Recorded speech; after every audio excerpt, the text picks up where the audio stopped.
Whoa, this looks like an interesting video.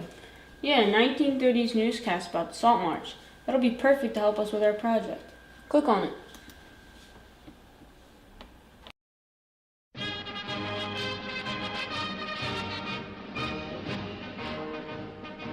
And now, the QXZ News Team.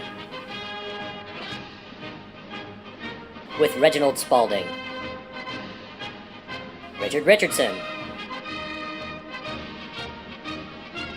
and Pamela Smith. Hello, this is Reginald Spaulding, here with my co-host Richard Richardson and our field reporter Pamela Smith. For tonight's broadcast, breaking news about the Indian Salt March that began on March 12th. Led by Mohandas Gandhi, a group of Indian independence protesters began to march from Ahmedabad, India to the sea coast of Dandi, some 390 kilometers away.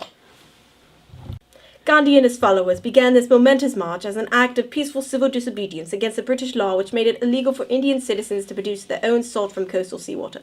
Passed in 1882, the British Salt Act required all Indians to buy salt from the British and pay a salt tax rather than producing their own. With more information about this march, let's go to our field reporter Pamela Smith. Thanks, Reginald. As you can see right behind me, the Indians are marching their way to the coast at Dandi to produce their own salt instead of paying for overpriced British salt. It has seemed like a grueling march for them, but they are pulling through with as much enthusiasm as they were in the beginning. I will try to get an interview with one of the passerbys. Excuse me, ma'am. Yes? Could I interview about this march and why are you doing it? Sure. Why are you doing this? Well, I like to think of it as a peaceful protest. We would not like to cause any violence, but simply get our point across to the British. What is your point exactly? Since the 1882 British Salt Act, we are forced to buy salt from the British, which has had a great effect on all of our cash flow. So we wanted to march to the coast and make our own. When do you think this will be over? When we have convinced the British to end this law and let us produce our own salt. Thank you very much, ma'am. I have just informed that Gandhi has arrived, so I will now make my way to the coast. Back to you, Reginald.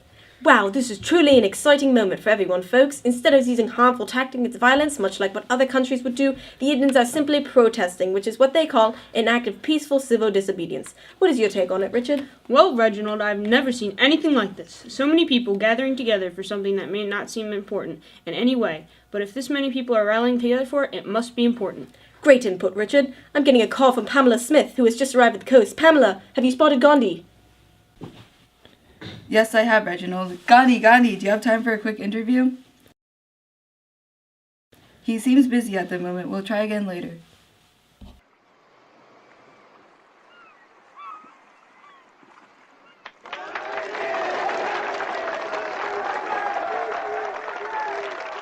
The effort though, Pamela? Well, that sums up today's broadcast. We'll see you at the same time tomorrow on the QXZ News Channel.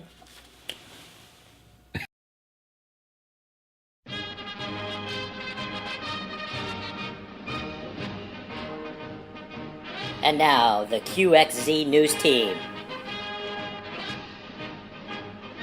With Reginald Spaulding, Richard Richardson,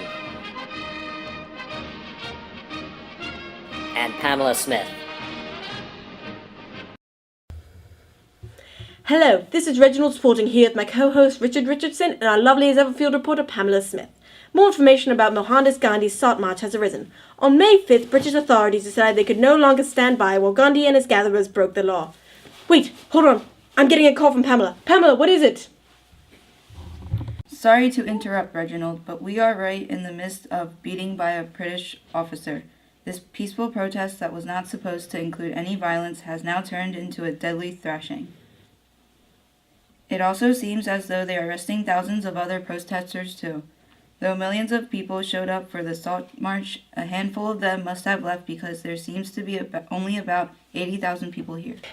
Surely a tragedy, ladies and gentlemen. As a reminder, we broadcast here directly from India, which is a violation of British authorities who usually censor out news pertaining to anything going against them. We will continue to bring you breaking news as